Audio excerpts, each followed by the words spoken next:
Bonjour, on se retrouve aujourd'hui pour une nouvelle vidéo. Il sera question du plugin Cassette qui est développé par Waves Factory, qui est proposé au prix de 29 € au lieu de 59 en ces temps de Black Friday 2019. Donc un plugin pas trop cher qui fonctionne en VST, VST3, Audio Unit AX en 64 bits.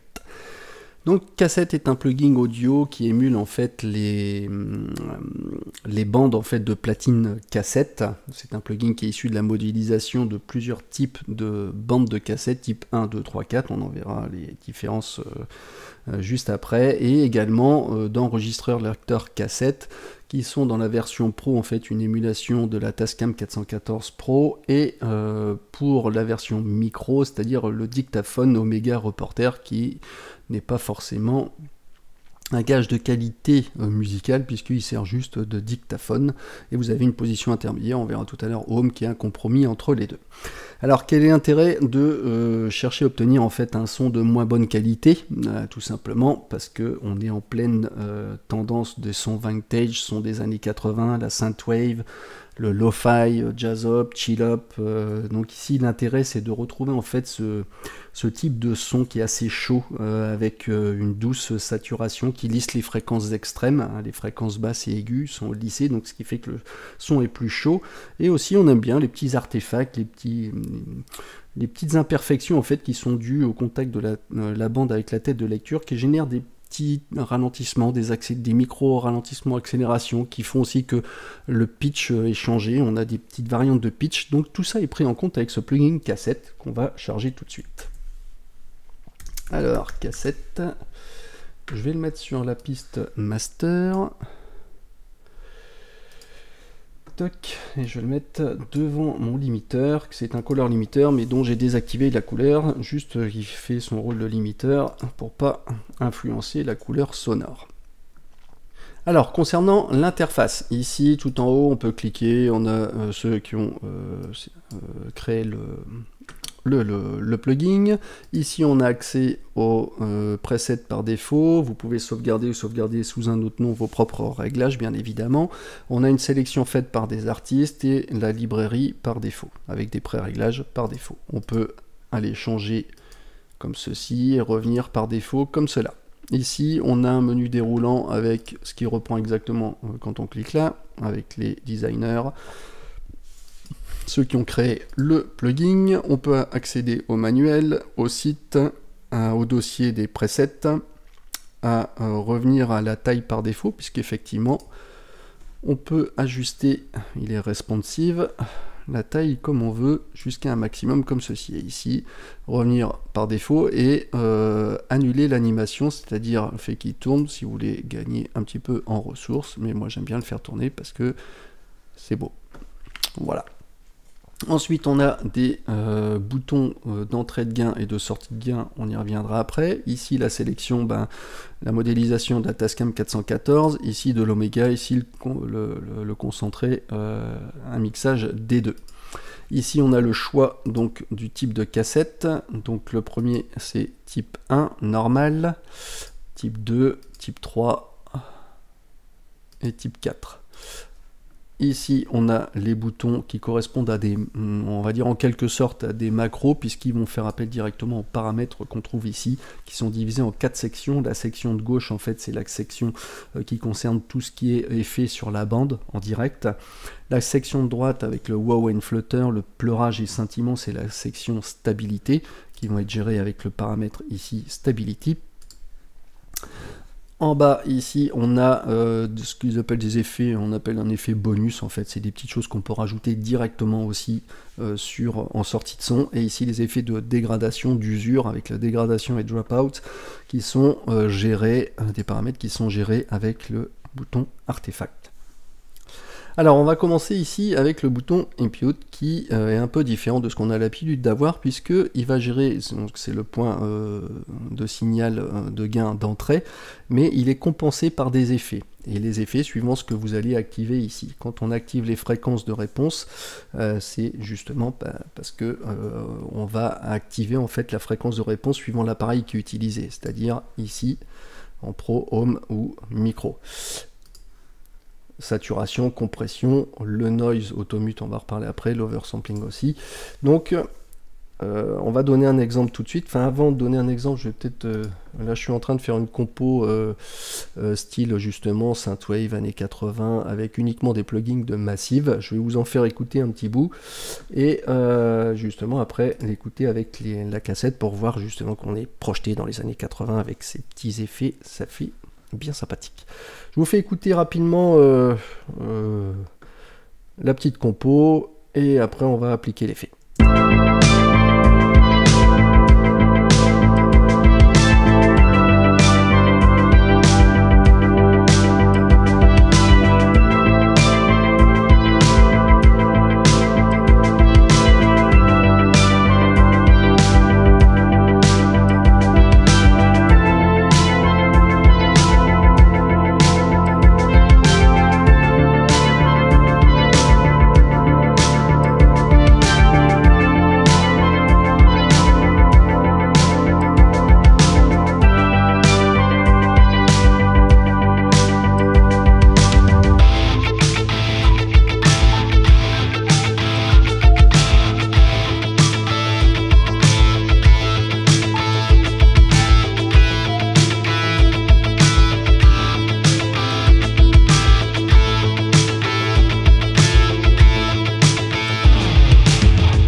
Bref, voilà, donc la petite démo. Et là, quand on va enclencher cassette,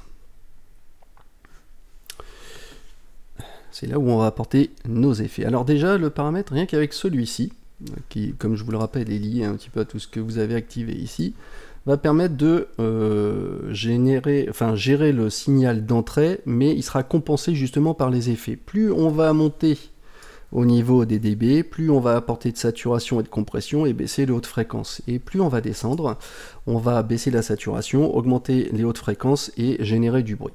On double-clique pour revenir à la position par défaut. On écoute.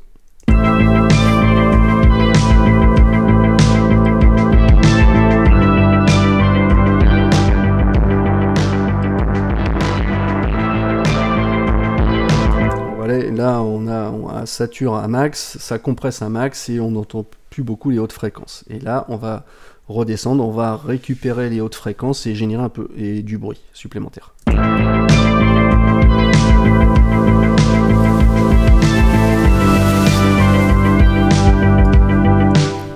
Bien évidemment, tous ces paramètres sont liés au bruit. Si vous désactivez le bruit, il n'y aura pas de bruit.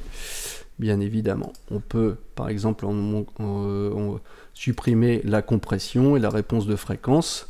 Et quand on va monter,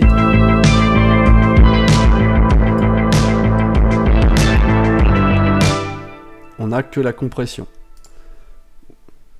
que la saturation. Là, on peut compresser si on veut.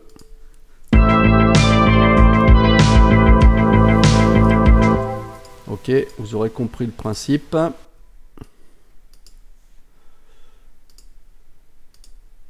Voilà, ça buguait un petit peu. Ok, donc après on a le paramètre de sortie de gain, bah, c'est tout simplement le paramètre de sortie de gain. Lui, il n'y a rien d'exceptionnel. Après ici on a les types de cassettes, comme je vous ai montré, donc le type 1 normal, type 2 qui est en chrome, type 3 qui est ferrochrome je crois, et le type 4 qui est métal. Tout simplement dans les propriétés, donc le type 1 c'est le type de bande standard qui est conservé en fait au moyen d'un oxyde de fer qui est utilisé dans les années 60. Donc le type 2 c'est la polarisation avec du dioxyde de chrome qui est utilisé dans les années 70 avec une amélioration des réponses de fréquence haute. Le type 3, alors lui c'est utilisé dans les années 70-80, ce qu'il appelle le ferrochrome qui n'a pas connu beaucoup de succès. Et ensuite le métal qui est plus résistant à l'usure et qui capte en fait des niveaux sonores plus élevés que le chrome avec des meilleures basses et des meilleures hautes fréquences. On écoute les différences.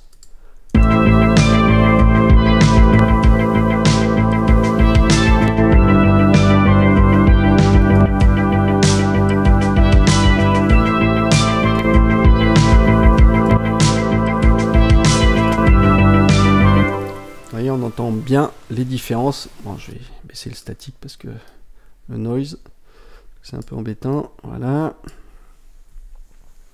Ensuite, on a le type de plateforme. Donc là, c'est un Tascam. On va écouter.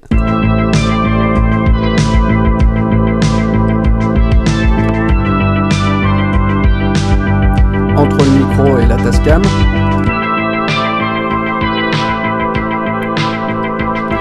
Donc là, on a un champ beaucoup plus réduit au niveau du spectre.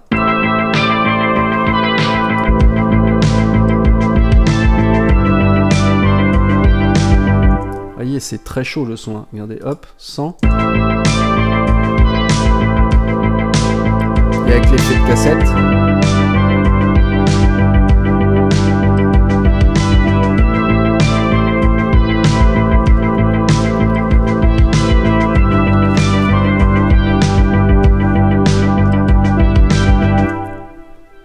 Ok, après donc on a ce que j'assimile voilà au macro avec Erasure. Donc c'est un paramètre en fait qui est intéressant car il correspond en fait au nombre de fois que la cassette a été copiée, de 1 à 20 fois. Plus elle a été copiée, moins la qualité est bonne, donc forcément ça joue. On va de 0 à 20.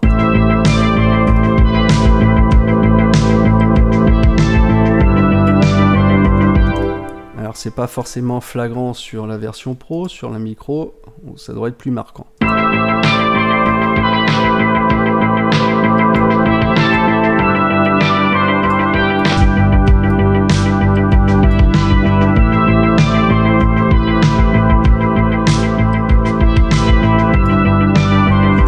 On l'entend surtout sur les hautes fréquences qui sont forcément, comme la cassette est dupliquée, et on entend moins les fréquences. Plus on va dupliquer la cassette, moins on va perdre en qualité de signal.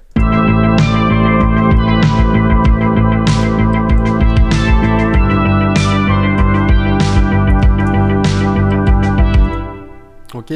Après on a spread, donc ça c'est la largeur stéréophonique. Du centré, mono.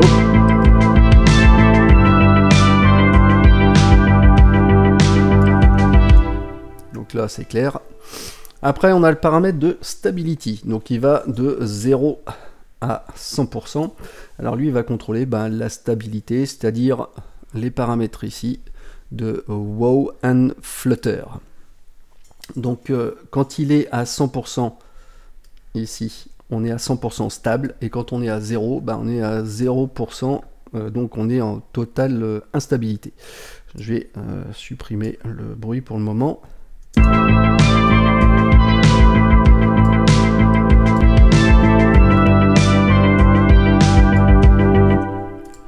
Alors, je vais peut-être volontairement l'augmenter.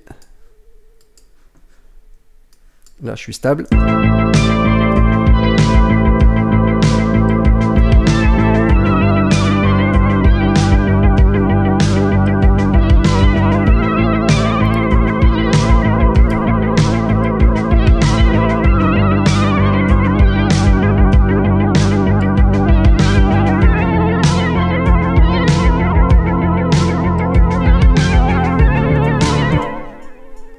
Ok, donc vous avez vu qu'effectivement on a quand même une grosse différence. Alors justement ces paramètres d'instabilité, ici on a le wow, donc la profondeur en fait du wow et la profondeur du flutter, et donc la vitesse de LFO qui va générer en fait la vitesse de la stabilité en fait, ou de l'instabilité. Alors on entend ici, ici on va gérer la quantité de wow, c'est-à-dire les fluctuations des sinusoïdales lentes, et le flutter ça va permettre de générer en fait la quantité de flutter, donc la quantité de fluctuation des sinusoïdales rapides, donc ici lente rapide avec la vitesse. Donc effectivement là j'exagère, mais on peut trouver un compromis entre les deux.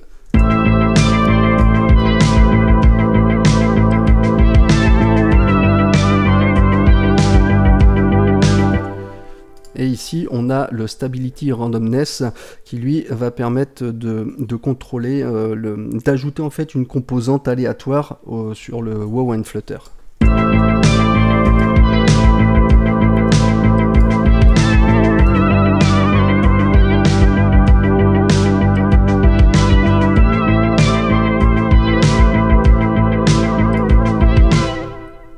Ok, donc je vais revenir aux paramètres par défaut. Je sais pas si quand je clique dessus, est-ce qu'il revient pas. En fait, il faut que je le change. Et je reviens par défaut. Voilà. Vous voyez qu'effectivement, là, j'ai un petit bruit statique et dynamique. Alors, justement, c'est le bruit statique, lui, il est généré, ce qu'on appelle le bruit de sifflement, qui est provoqué par l'orientation aléatoire des particules sur la bande. Vous voyez, donc ça génère automatiquement du bruit. Alors, je vais virer le statique, le dynamique.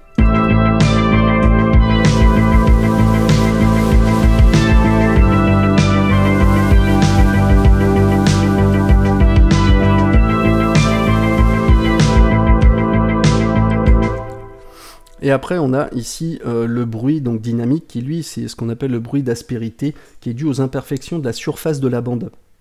Et justement, ça peut générer ce qu'on appelle le bruit stéréophonique, qui peut être marqué sur certaines fréquences, et ce qu'on appelle aussi un effet 3D, une fausse stéréo. Je ne sais pas si je prends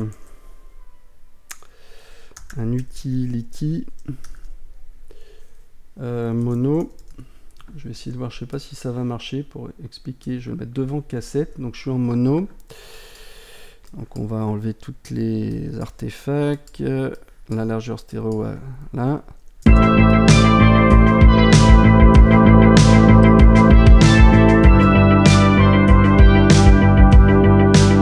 sur certaines fréquences, vous voyez, notamment sur les aigus, là je suis complètement en mono et j'arrive à récupérer un peu de ce qu'ils appellent du bruit stéréo, le bruit d'aspérité.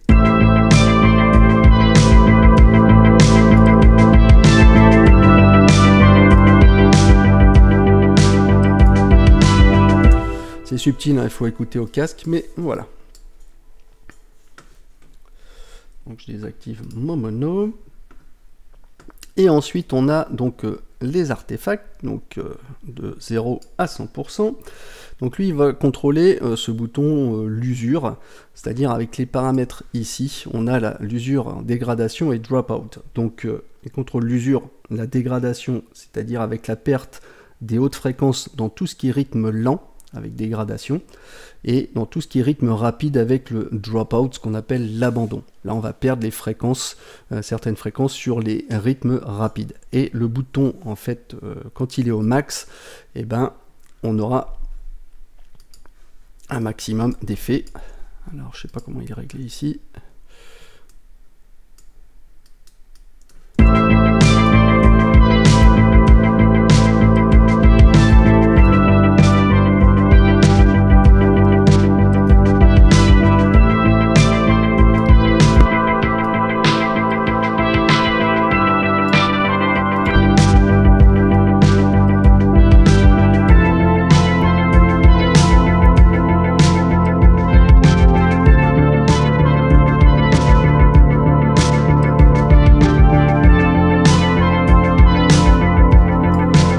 Là c'est plus écrasé.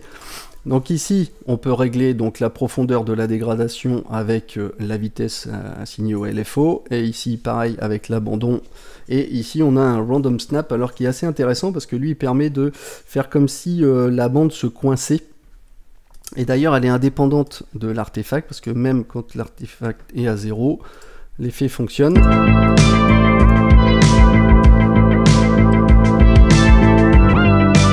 Vous voyez, on a un changement de hauteur comme si la bande se coinçait. Je trouve ça assez excellent.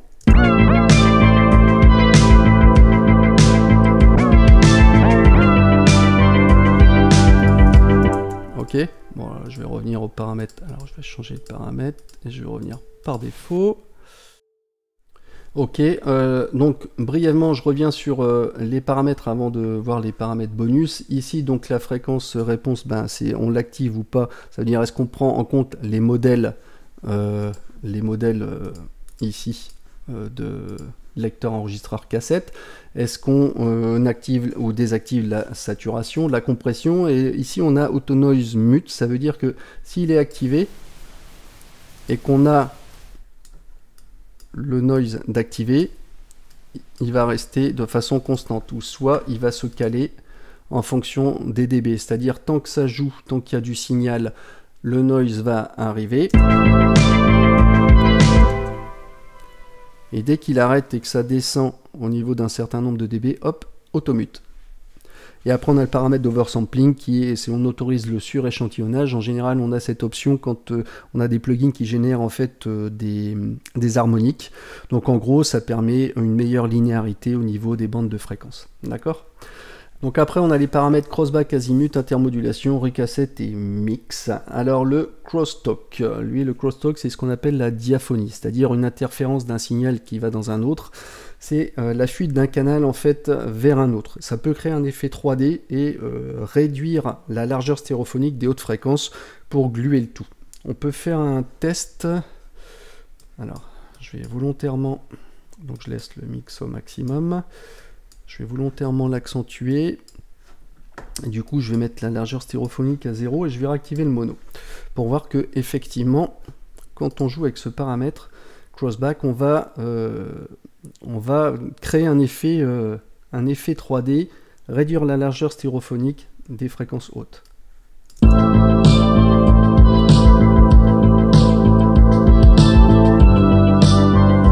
Oui, non, pas d'intérêt à mettre le mono.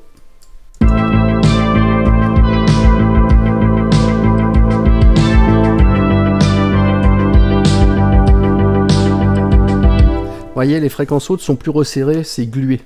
On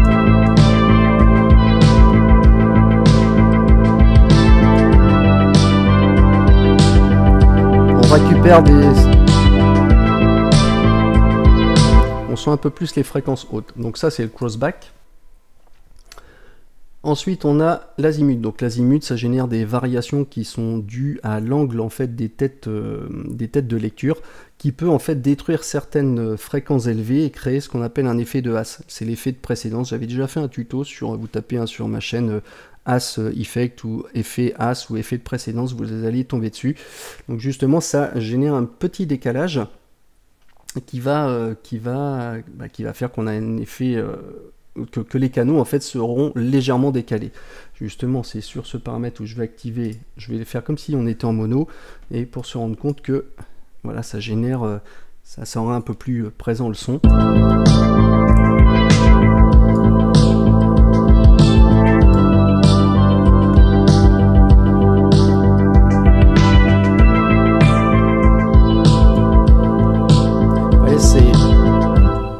Il y a un petit effet de décalage qui est fort agréable. Bon, je quitte mon mode mono.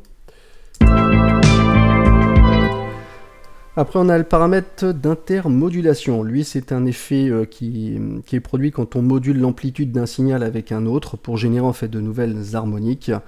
C'est pas forcément subtil en pro. Je vais voir si en micro on a.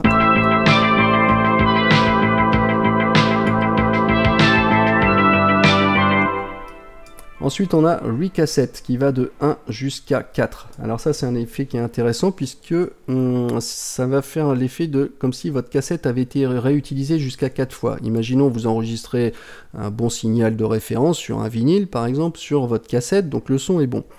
Après, vous l'effacez ou vous réécrivez dessus. Et donc forcément, les propriétés de la cassette vont être un peu différentes. Et donc, on a une dégradation du son. Alors ici, comme ça. Je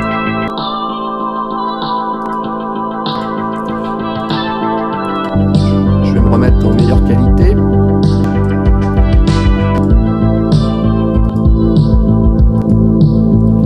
En fait, le son devient de plus en plus sourd. Ah là, c'est chiant ce bruit.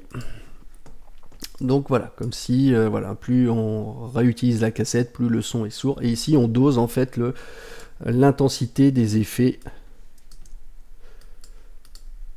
Là, si on a plusieurs effets. Là, on n'a pas d'effet, on n'a que le signal brut. Et là, on ajoute de l'effet.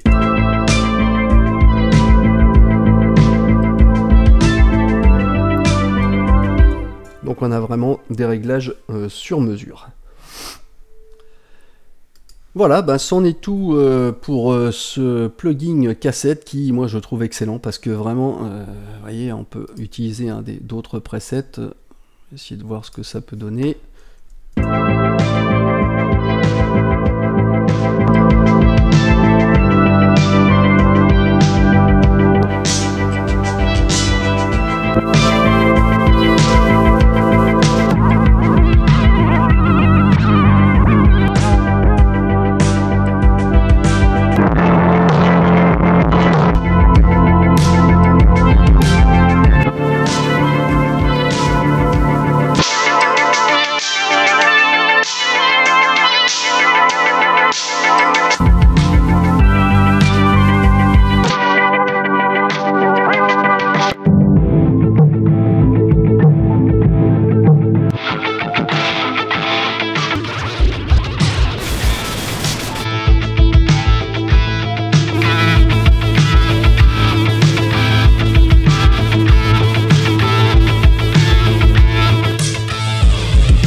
etc., etc. Donc je pense pas qu'on puisse faire mieux en émulation de cassette, parce que là on a vraiment tout ce qu'il faut pour se remettre dans les conditions l'époque des années 70-80. Donc j'en ai terminé avec ce tuto, j'espère qu'il vous aura fait plaisir. N'hésitez pas à me laisser des commentaires, mettre un j'aime si vous avez aimé, c'est toujours bien pour le référencement.